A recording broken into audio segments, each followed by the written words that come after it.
लहानपणी उन्हाळ्याच्या सुट्ट्या लागल्या की वेध लागायचे ते गावाकडच्या आजीच्या घरचे. आणि घरात पाऊल ठेवताच पहिला सुवास यायचा तो आजीने नुकत्याच घातलेल्या कैरीच्या लोणच्याचा. आजी नेहमी म्हणायची, लोणचं म्हणजे फक्त मसाले आणि कैरी नाही, तर त्यात योग्य प्रमाण आणि भरपूर माया असावी लागते. चला तर मग आज तुमच्यासोबत शेअर करते माझ्या आजीच्या हातची चटपटीत आणि मसालेदार कैरीच्या लोणच्याची सिक्रेट रेसिपी. सर्वप्रथम कैरी अशा बारीक तुकड्यांमध्ये आपण कापून घ्यायची आणि त्यात 3 ते 4 चमचे हळद टाकून आणि थोडेसे मीठ टाकून सगळं एकजीव करून घ्यायचं. सगळं चांगलं एकजीव झाल्यावर आपण त्याला असे ह्या प्रकारे उन्हात 1 दिवस वाळवत ठेवायचं.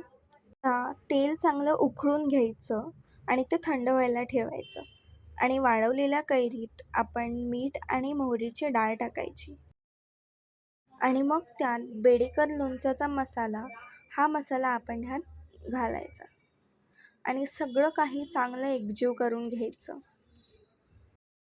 हे सगळं मिश्रण चांगलं एकजीव झाल्यावर आपण एका भरणीत हे मिश्रण भरायचं आणि जे आपण तेल उकळून घेतलेलं होतं ते पूर्णपणे थंड करायचं, मग ह्यात ओतायचं. माझा तो शूट नाही झाला त्यामुळे मी तो दाखवू नाही शकत आहे इथे. पण ते तेल जे गरम केलं होतं ते थंड करायचं आणि मग ह्यात ओतायचं आणि मग चांगलं मुरवत ठेवायचं. तयार आहे आपलं चटपटीत मसालेदार आजीच्या हातची सिक्रेट लोणच्याची रेसिपी.